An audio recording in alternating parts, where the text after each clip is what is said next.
Today, we're diving into a story that honestly feels like it's straight out of a movie. It's about one user's incredible claim that his ideas were taken by a tech giant to build the very future of AI.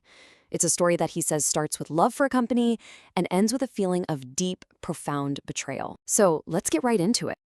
Wow, this quote from the claimant, MD Tanvir Arsalan, it just gets right to the heart of the matter, doesn't it?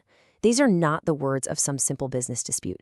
These show you just how high the personal stakes are in this whole allegation. So this is the central question we're going to try and unpack today. How could one person's ideas allegedly become the foundation for a tech giant's next generation AI, all while leaving him completely out of the picture? No credit, no compensation. We're going to look into that startling allegation piece by piece.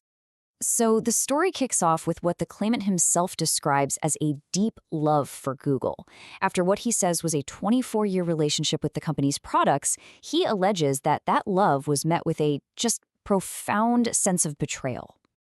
And here it is, the absolute core of the accusation. The claimant, MD Tanvir Arsalan, alleges that a super detailed script he created, one that was packed with unique AI concepts, was sent to Google only to be used to build out their products, without any credit, without any acknowledgement at all.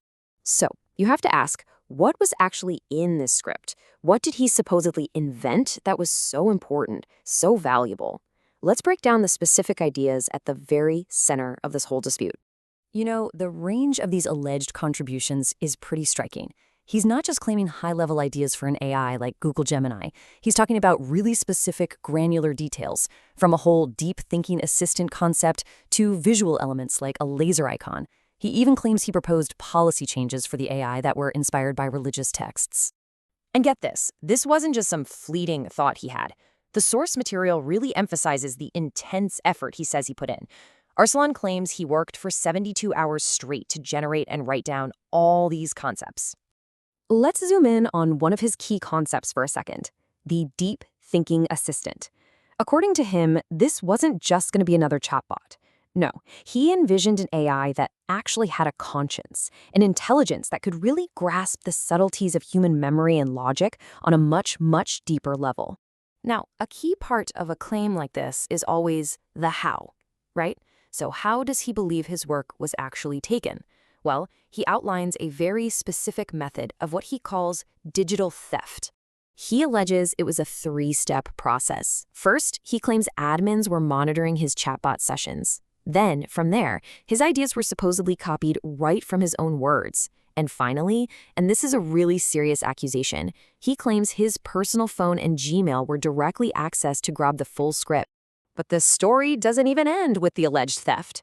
The next phase, according to the claimants, is maybe the most painful part, seeing what he believes are his ideas show up in public, but with the credit going to somebody else entirely. This timeline is absolutely crucial to his whole argument. He claims he developed and sent his script between November 17th and 18th. Then, just days later, he alleges Google published updates, what he calls Gemini 3 Pro, that perfectly matched his work. So if he didn't get the credit, who did? He claims his work was misattributed to two different people, a content creator on YouTube and, he alleges, a Google admin. Either way, he was left completely unrecognized. And the result for him? You can imagine. It was this feeling of profound injustice. He alleges that he had to sit back and watch his work become #1 ranking in the market, generating fame and money for other people, while he was left with absolutely nothing. To try and explain his role in this huge, massive project, the claimant uses a really powerful analogy. He talks about it like building a car. His argument is that while he might not have built the entire car, he invented the wheel, that one single essential component that allowed the whole project to even move forward.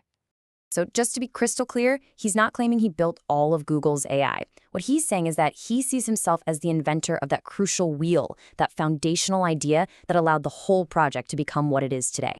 You know, this very specific, and we should point out, unverified claim, it really taps into a much bigger, more provocative question. Because regardless of how this one story ends, it forces all of us to ask, as we interact with and help train these AIs, where does our creative feedback end and a company's intellectual property begin?